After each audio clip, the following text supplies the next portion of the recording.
Andrew G. McCabe, the former deputy FBI director, said in an interview aired on Thursday, the top Justice Department officials were so alarmed by President Trump's decision in May 2017 to fire James B.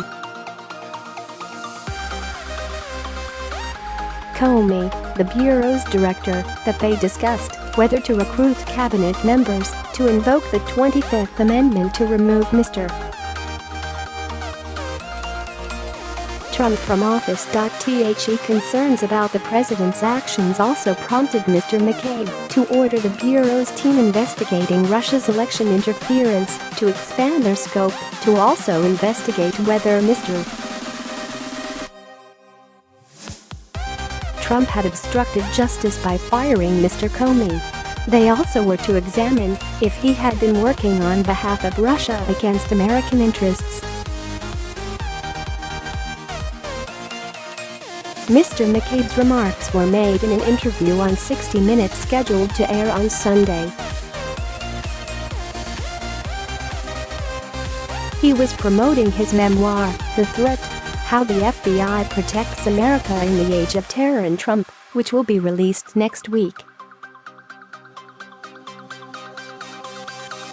Mr. McCabe said he spoke to Mr. Trump just after Mr. Comey was fired, and the next day he met with the team investigating Russia's election interference.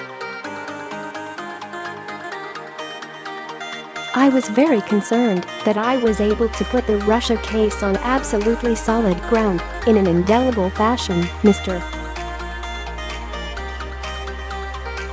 McCabe said. That were I removed quickly or reassigned or fired, that the case could not be closed or vanish in the night without a trace.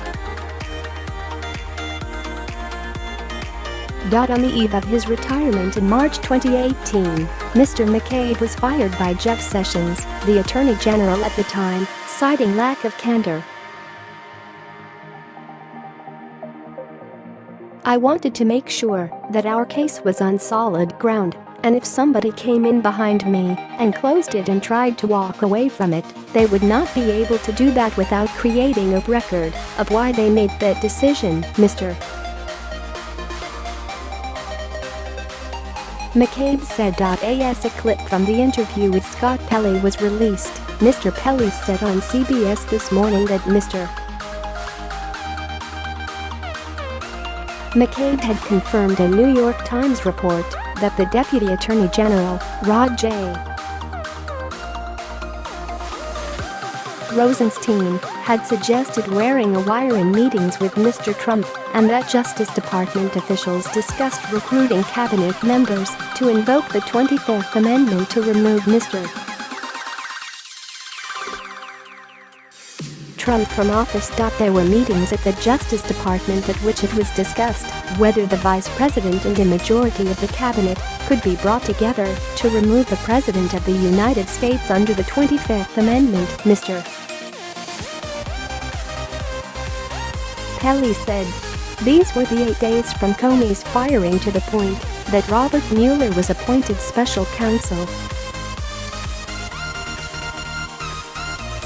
And the highest levels of American law enforcement were trying to figure out what to do with the president.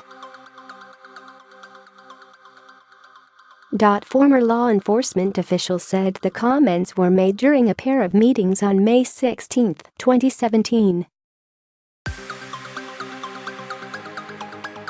Mr. McCabe and his former colleagues kept contemporaneous memos on their interactions with Mr.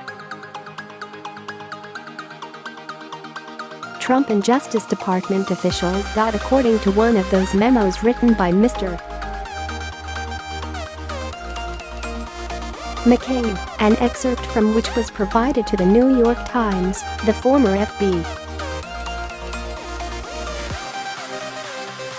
agent wrote that we discussed the president's capacity and the possibility he could be removed from office under the 25th Amendment, and the Deputy Attorney General indicated he looked into the issue and determined he would need a majority or 8 of the 15 cabinet officials. Mr. McCabe added that Mr. Rosenstein suggested that he might have supporters in the Attorney General and Secretary of Homeland Security. Mr. Rosenstein had disputed the account about the wire and the 25th Amendment. A former Justice Department official who was present at the time when Mr. Rosenstein proposed wearing a wire said the Deputy Attorney General had made the remark sarcastically. The Justice Department provided an anonymous comment from the official. But Mr. McCabe said the idea came up repeatedly and was taken seriously. Mr. Pelly said. Mr. McCabe is the first person involved in these meetings who has spoken publicly about them. Mr. Pelly said they were counting noses. They were not asking cabinet members whether they would vote for or against removing the president, but they were speculating this person would be with us, this person would not be, and they were counting noses in that effort. This was not perceived to be a joke, Mr. Pelly added.